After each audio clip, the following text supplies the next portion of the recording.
Oliver ride on the scooter too? No. No? It'd be He'd tempting. probably love to. Yeah. He did in the church parking lot. Once he did in the snow. Bill? Yeah. How are you? He rode the here in the snow. Am I supposed to go through all these then? Just, I put them on top, the ones you missed. Yeah, I see that one. Okay. Yeah, I just clipped them all together, the ones that you need to sign. Okay. That way they would stay together for you. Yeah, thanks. The first week of February. Hi there. Hi there. How are you? Good. We are live. I'll go ahead and call the meeting to order. I'll entertain a motion that we approve the minutes. If anybody has any questions. Do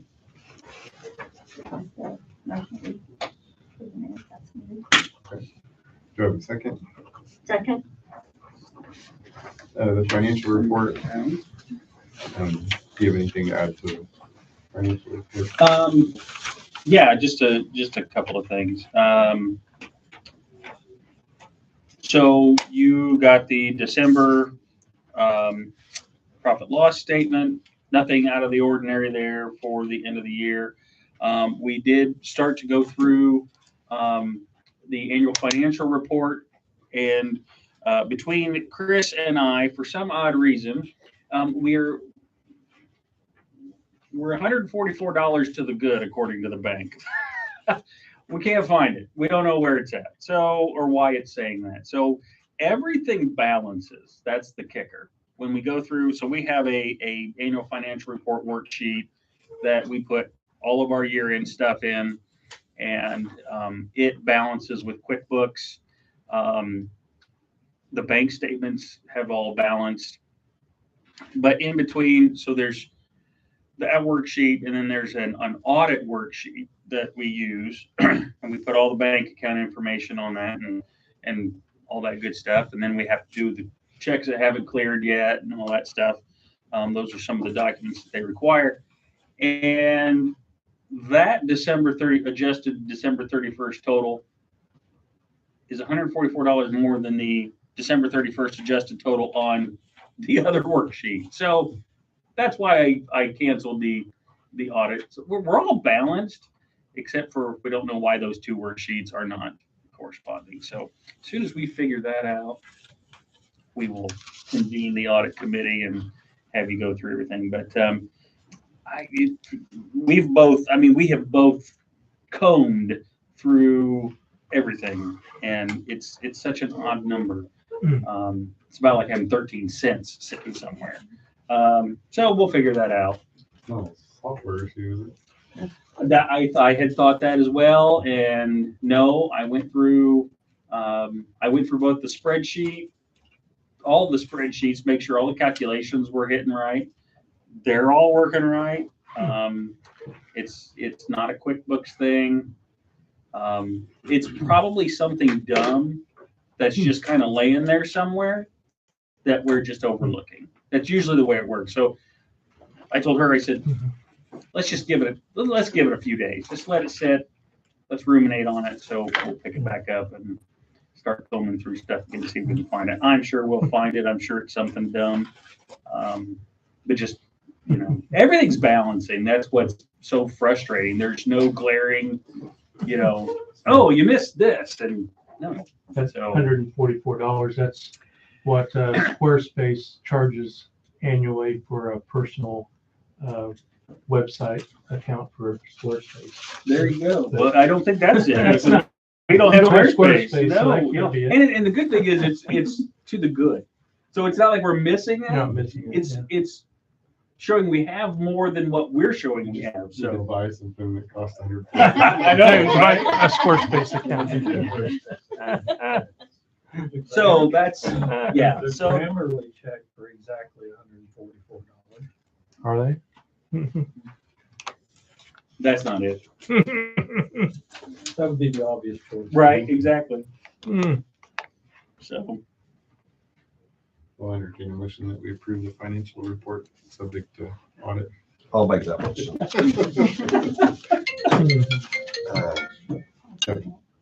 All those in favor? Aye. Staff reports, Claims, you got claims. oh. It's not in here, sorry. I'll entertain a motion that we approve the claims that Daryl's got there. I so moved to approve claims. Do I have a second? I'll second. All those in favor? Aye. NRCS? Okay, take one of these and pass it around. Hopefully there's enough for everybody. Oh, I gotta save one for myself.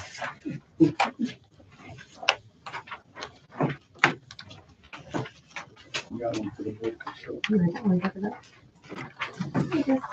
Yeah. Jefferson?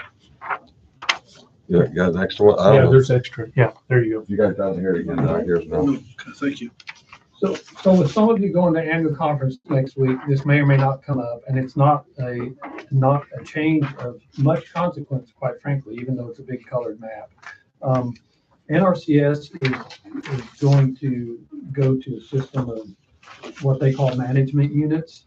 But basically what they're doing is taking the planning team leaders who are district conservation supervisors and condensing them into smaller areas and giving them some county level responsibility. So you'll see in Vermilion County is being paired up with Park and Vigo into what they call the Terre Haute Management Unit. There's going to be a supervisory district conservationist in Terre Haute, and it is going to be the same person who currently supervises me.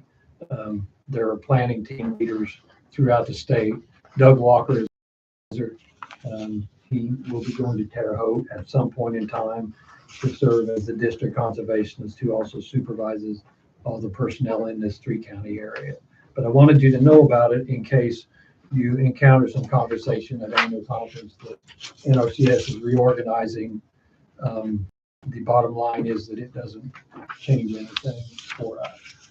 But I wanted you to know about that. There's some explanation on the back about the planning team leader structure. And there's a small version of the map. I just blew it up just so that you can see how the counties split out. So if you got any questions on that at the end of my report, feel free to let me know. The other thing I want to print out is perhaps more consequence stuff locally. It's not a change, just letting you know where we're at on some things.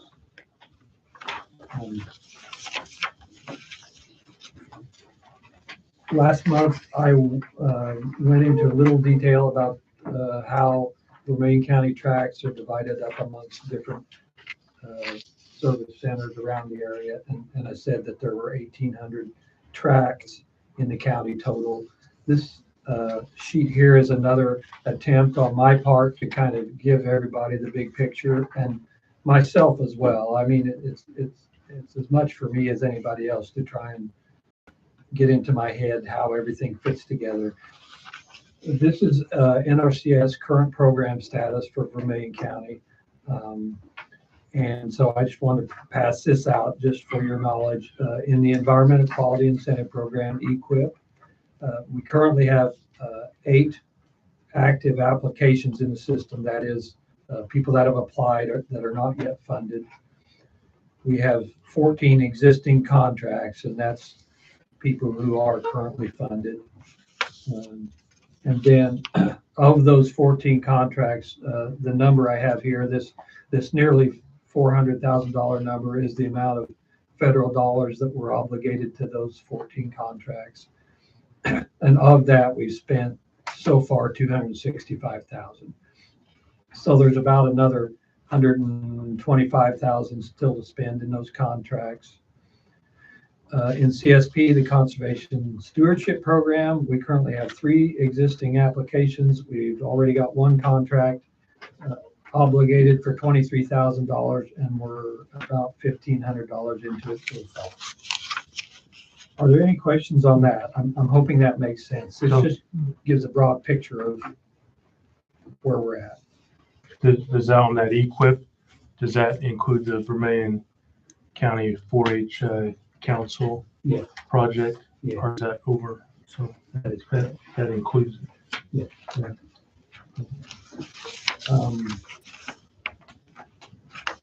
And then when the 14 contracts then is what I call active contracts that still aren't done.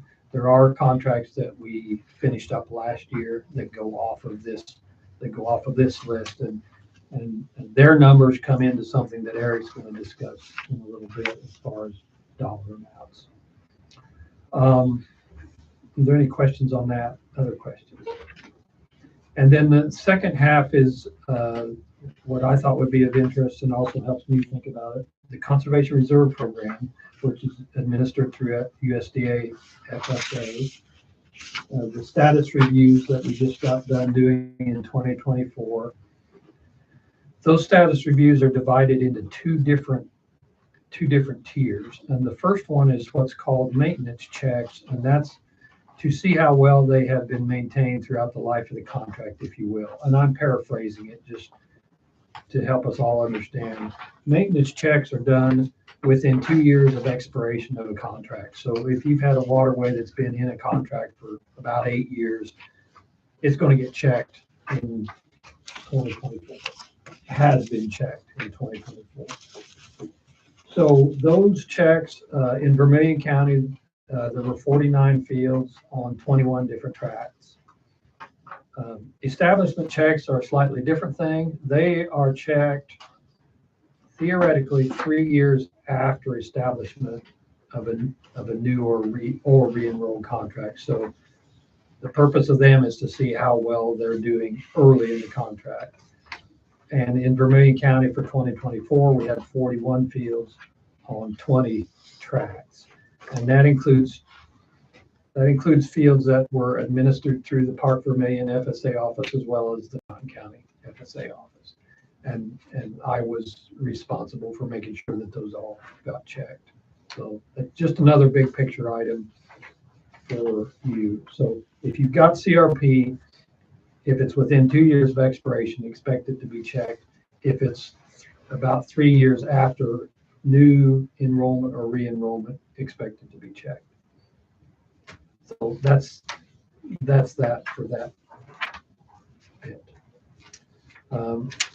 As far as other things, I mentioned annual conference.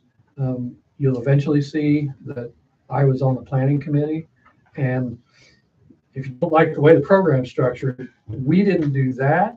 The planning committee was responsible for brainstorming the content of the speakers, the workshops, the keynote speakers, that sort of thing. So I'm claiming credit, but also not claiming credit. You blame it on Lindsay. Lindsay's name's on Yeah, there. Lindsay's on there. Lindsay's on there too. Mhm. Are there any questions for me? Okay, thank you. ISDA.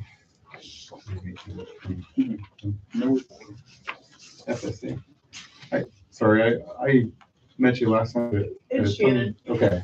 All right. I appreciate that. Yeah, no problem. So big thing we're working on or getting ready to start working on is with the last continuing resolution also came an extension of the Farm Bill. So we just got a press release yesterday that our PLC sign up will commence on Monday. So I would say expect to be hearing from our office pretty soon on those. We still don't have any new CRP or re-enroll offers currently. We're expecting to hear that, I would say, in the next shortly on that. There's been rumblings, but nothing official on that. That's really the big thing we've got going right now in terms of FSA world. So.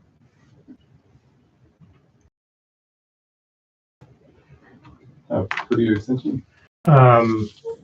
Yeah, we had a couple programs coming up. I'll pass those around.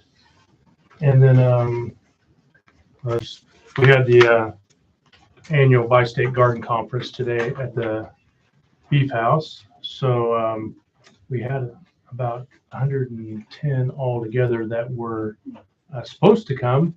I think the snow scared off some folks, and sick kids, sick people, and sick vehicles accounted for some other. Anyway, it ended up with about 80. So it was a good conference overall, but we did lose some money on that since they don't pay in advance on that. So we might have to figure out something else to do with that many no-shows. And as far as the couple of upcoming programs, got this agronomic outlook PARP on January 22nd at the Beef House that I'm helping Keystone Cooperative with. So it's a free meal at lunchtime and free PARP credits if you need if anybody you know or you need a PARP credit. And then on January 30th, we'll have Vermilion County Crop Management Workshop PARP at the Fairgrounds Community Building with topics there on the sheet. And those will be, it'll be a virtual program, so it'll be live streamed from the Beck Center at Purdue, and it'll be the first half of the crop management workshop. Used to be they travel 4 different places around the state and put that on, and then they started doing the last one at Purdue virtually, also a hybrid. But then now I think it's just down to two places in the state, with the one on the 30th being a hybrid at Purdue. But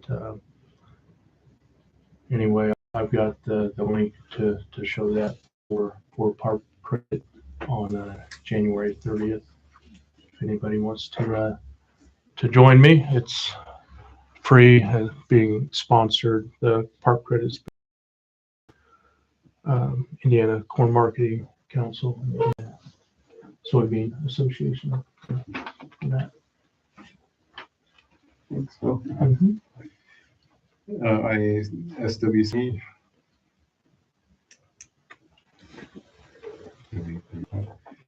Conservation Resource Technician. Yeah, it's a pretty slow / busy month. Mainly did CRP checks and maintenance checks or establishment checks, which Andrew just talked about, in both Park County and Vermilion. Hannah, Andrew, and I went out in Vermilion and did the checks. That was a pretty fun day. Learned a lot, which aided me in being able to do the Park County CRP establishment reviews as well. And then on December 4th, we hosted NRCS staff here to talk about the contribution agreement with them and what that's going to look like and the objectives in it for my position, as well as like Chris and Eric's as well. And just like the timelines we have to hit and what they expect from us as far as reporting.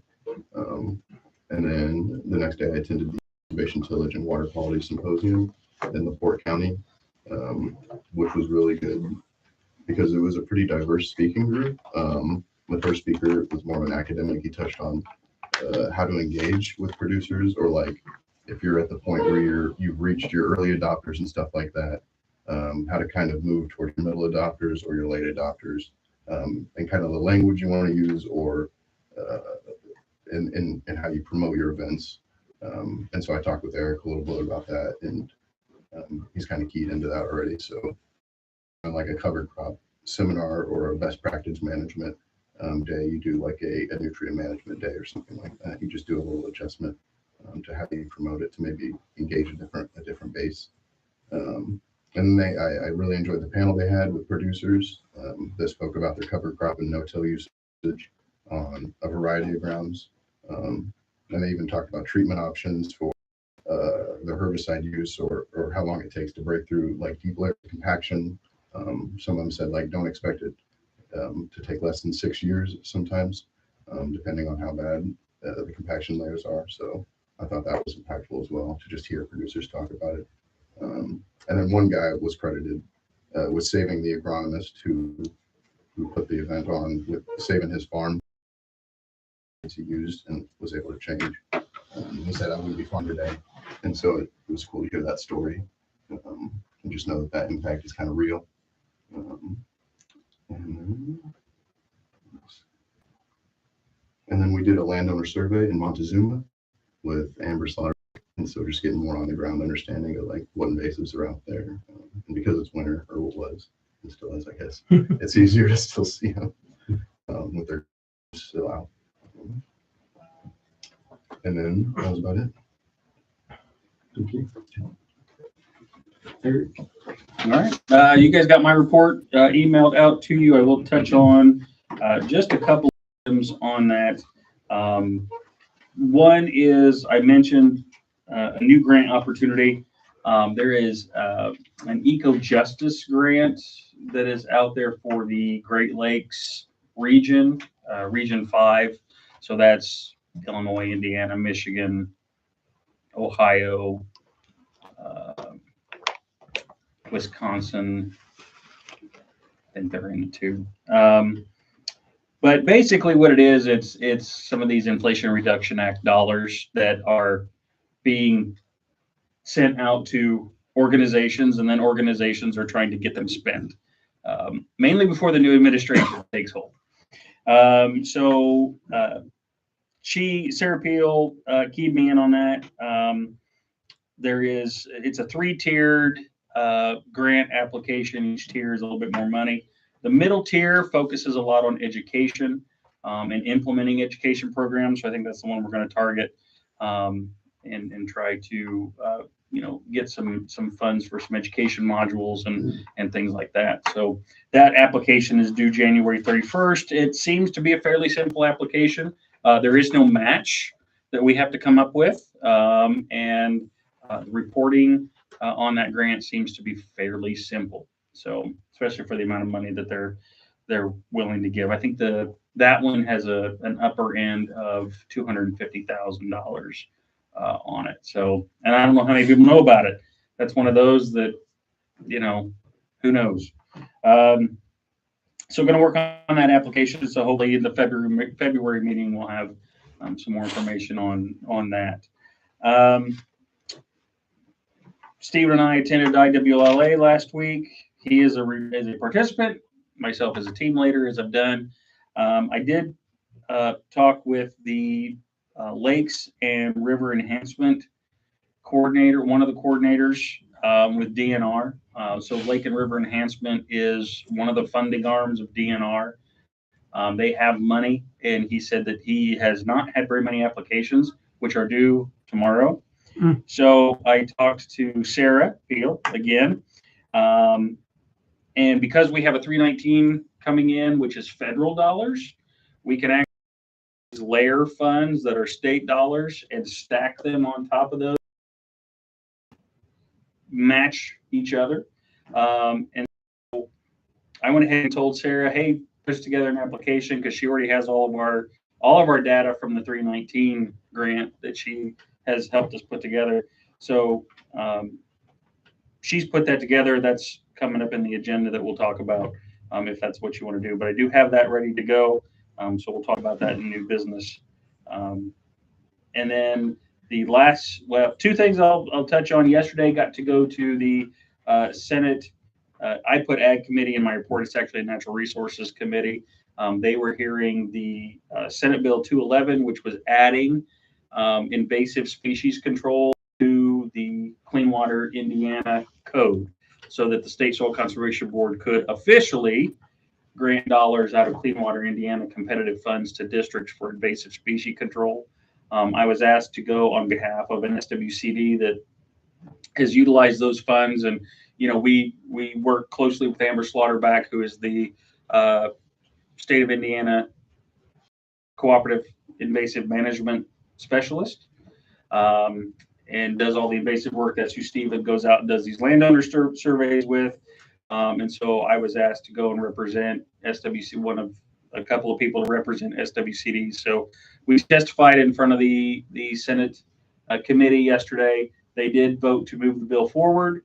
And as they were doing that, they also got a couple of other Senate sponsors to the bill, one of them being Shelley Yoder from the Monroe County area, who is a Democrat. So it is now a bipartisan bill going forward, coming out of the Senate committee. So that's a good thing. So that's fun. I like to do those types of things. And then for annual meeting, which is not too far, our annual meeting, which is not too far away, things are coming along nicely. We have speakers secured. We have RSVPs coming in, even though there was a slight mix-up with the cards. So if your name was not associated with your address on your card, sorry about that. I'm not 100% sure where that mix-up happened.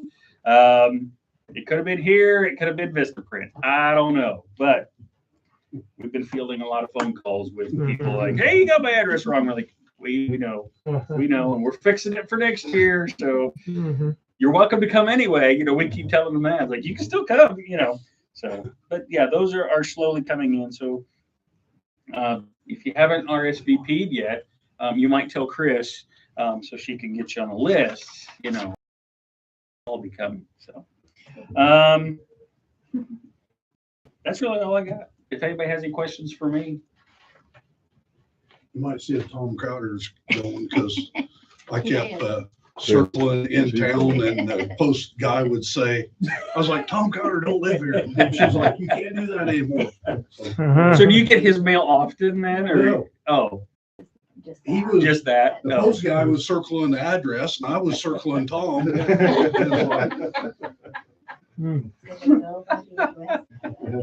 Yeah, they got to go by the address. Yeah.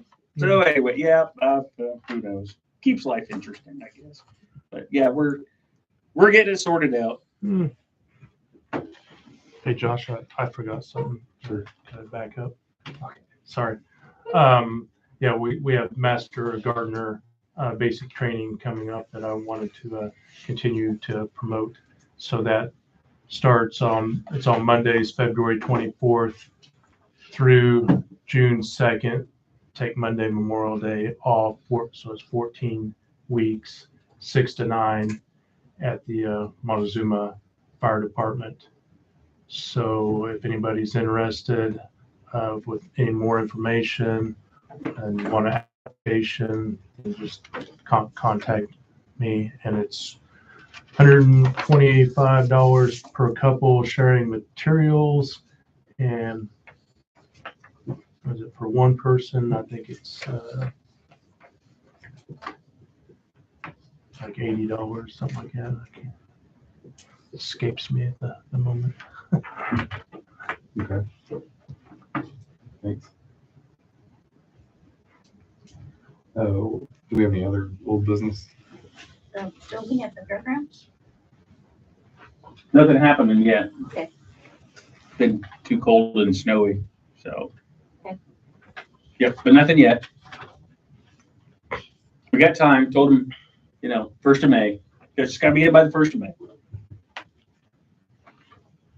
New business, the 2025 CFO appointment.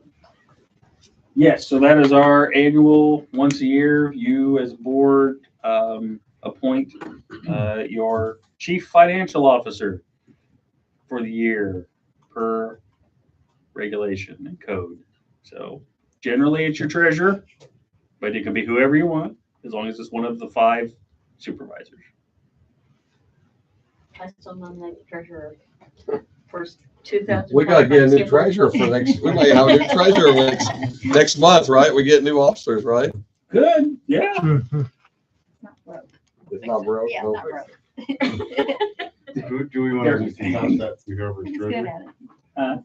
Do we want to just attach it to whoever is treasurer if we change officer? But you don't have, it doesn't have to be the treasurer, right? You can postpone it to next month if you want to table it to next month. You need a name.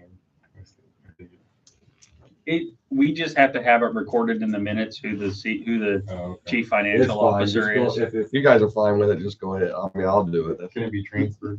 It Oh, decides not to be transferred? Yes, Okay. it can. So, Would you not be there? Yeah, That's yeah. what he said. Maybe I'll switch places with him. That's what he's hoping to be president, and that's what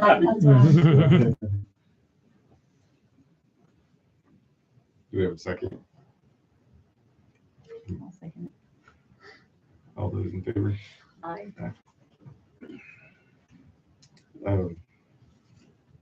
the recurring payment reauthorization. One of those pass them around. Basically, just like we do again every year, formality.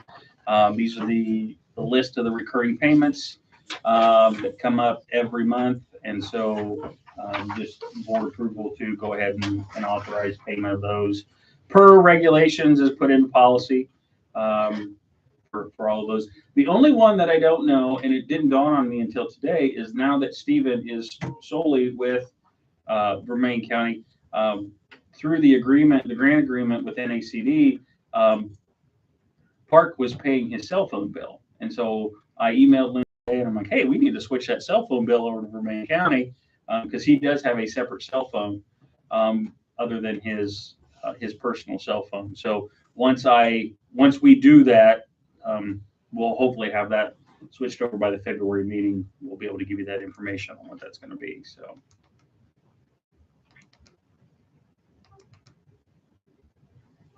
So this is a county building, there's no like rent you have to pay here? Correct. Okay. Correct.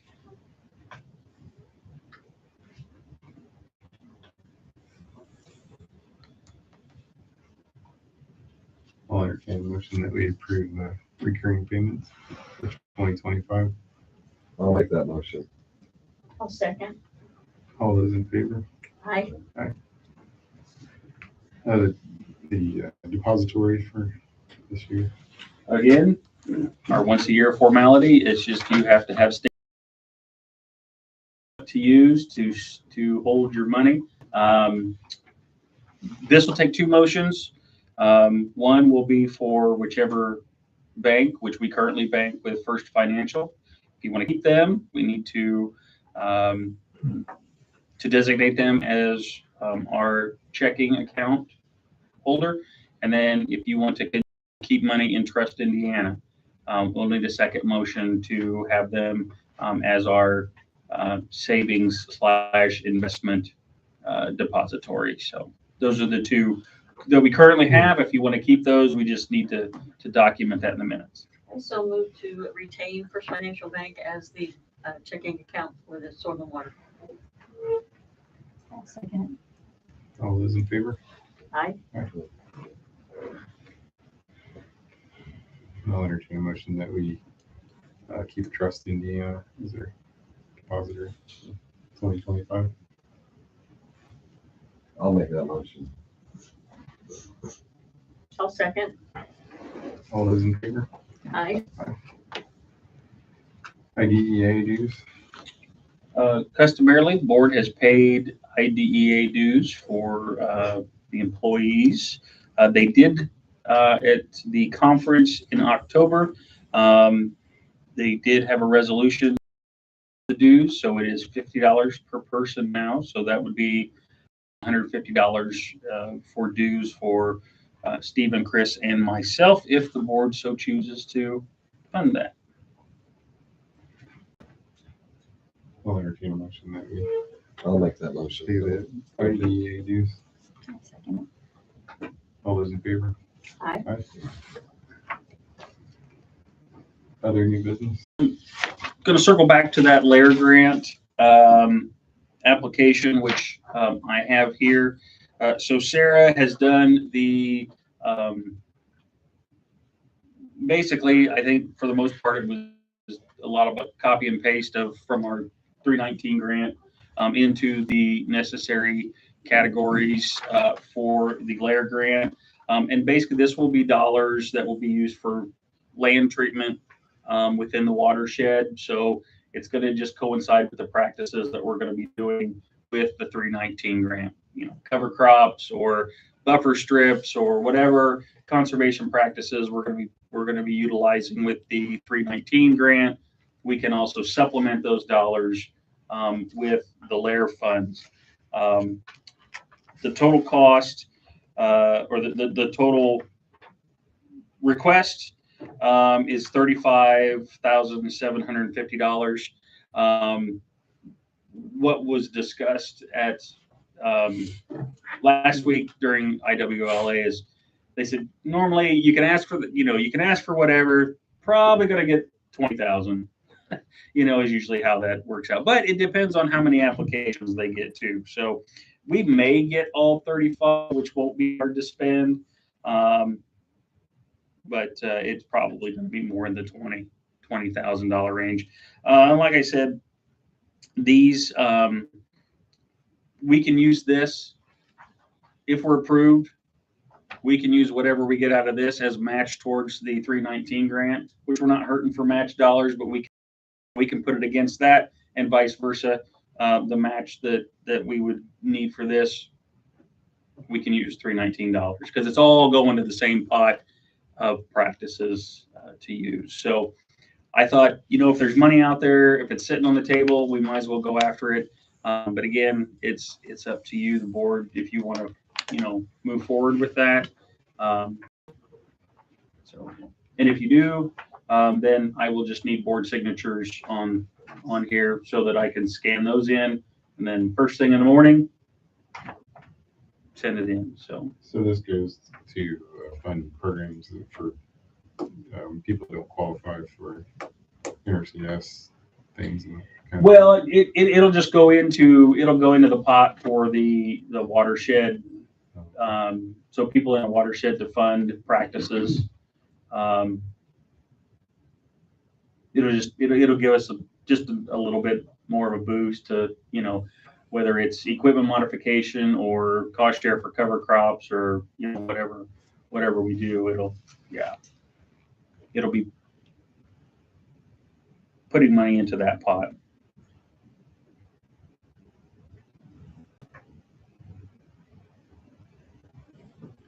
You need a motion? Yes. I so move to go ahead and go with the alert application. I'll second that. All those in favor? Because, it doesn't hurt to ask. Doesn't hurt to ask. They can say No, no. and it doesn't cost us anything. That's the other nice thing. After the meeting, we'll sign this. We won't do that right now. And the last thing that I have is I did finish this year's leveraging sheet. So this is going to be more of an FY thing, just so that you all can see some numbers for 2024 as far as the county contribution, which is at the top, that bold number at the top, that is both. So for 2024, that would incorporate my salary, benefits, and then the dollars that they give us for operating. So that is equal to 116,000, the equivalent to 116,000 and change. And then the numbers going down are all of the different ways that organizations and our partners contribute, whether it is through actual cash payment or through in-kind services. For Maine County that our office helps solicit, and that's going to be, we can count in kind through having Andrew here in the building, or part of the year with Don, other RCS staff opportunities, the NACD technical assistance grant, which in 24 we were still benefiting from. So it gets down into other state support, Resilient Indiana, so Hannah, Casey Kennett with Urban Soil Health, all of those partners. And then the final column down there, or the final bracket down there, is 2024 payments from new contracts from EQIP, CRP, CSP, ASEP, and then the 319 grant, the dollars that we got last year from the 319 grant. Andrew helped me compile the EQIP, the CSP, and the ASEP information, and then Laura Brown at the helped me get the CRP numbers. So appreciate the fact that we have some very good solid numbers. And on the back side of that paper, if you turn that over, then it also lists out what practices were installed in Vermillion County in 2024, and then the units of those practices, whether it was in acres, square feet. We had a couple of plans and designs, so we had two of each of those. So it just shows you what was done in 2024 with those federal practices. And that also does include CREP. So that's the state CRP funding as well. So that just kind of gives you an idea. So what I like to really, and we'll have this available at the annual meeting as well, but what I really like to hone in on is the yellow highlighted cell at the bottom right hand of the page, and that is our return on investment. So that is what our office brings back through services and direct payments from what the county provides. So for every dollar that the county gives this office, we're bringing back into the county. In 2024, it was almost $7. So that's a pretty healthy return on investment. And I challenge, and I say this to the council, the other department, other than economic development, they're in their own. But I challenge any other entity in the county to come back with a return on investment on the dollars that they're projecting or providing us. So I really like this sheet, and I just wanted you all to see it. And then if you have any questions on that. At the very top, it says January of 23. Oh, because I didn't change it to 3 to a 4. A person would look at it and like it took 2 years. That's why I put it in front of you guys before I do anything else. Hey, there's another little typo right there on the 2022 4. 2022 Clean 4. water. Keep going, guys. Hey, perfect. See, that's why I put it in front of you. And then I'll address the question that I would have had, which was, even though I said that I only had one CSP contract for much less money than this, there's probably another one out of Illinois, which I don't know if you got that dollar figure or not. I assume that's how you got that number to be so big, or am I missing something?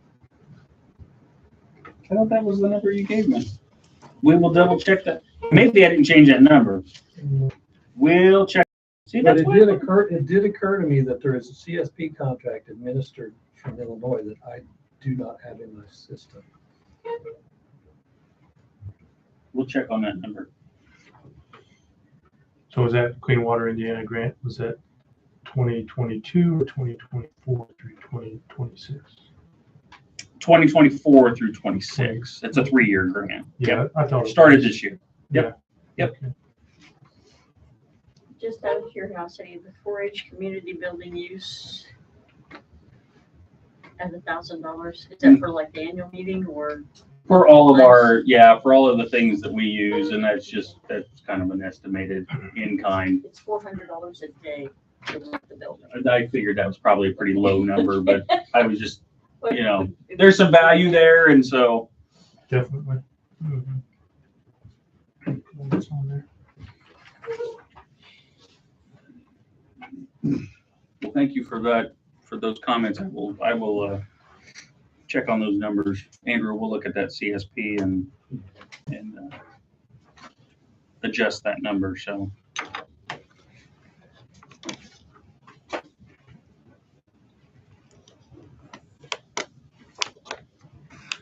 And with that, I think that's all I got. Any other business or announcements? I got a quick announcement. Yeah. So it came in this morning to the extension office, and the phones weren't working. So anyway, and then I went off to the garden conference, but come to find out that we probably need a whole new phone system. And so if you try to call the extension office or any of the extension numbers, they go to Becky Holbert's phone.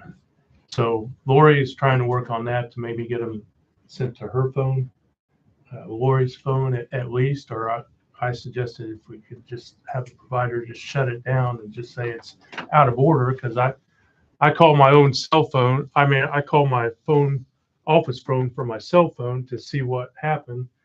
And I just get instead of my voicemail on my office phone, I get a generic voice message.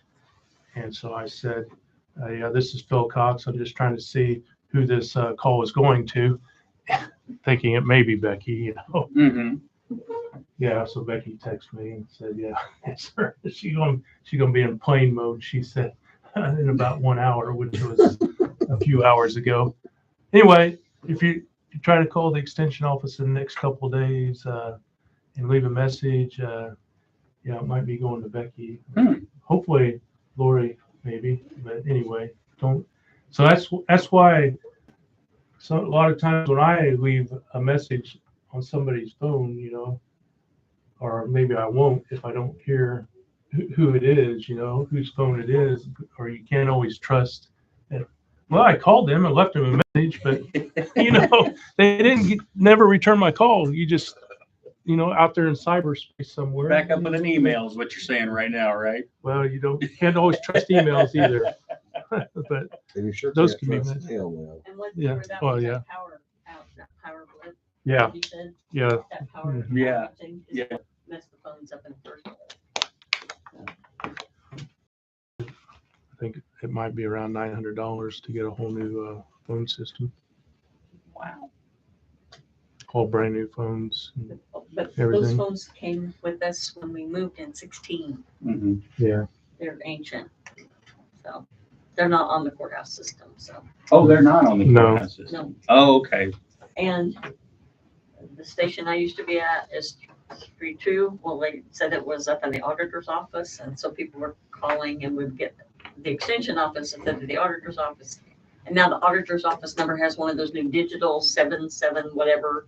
It's really strange. Anyway, hopefully they get it fixed.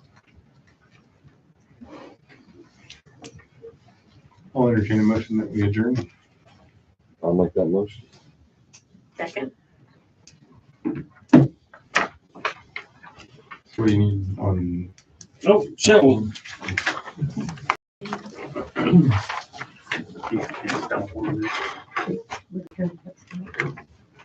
End screen. Chris, Oh, I sent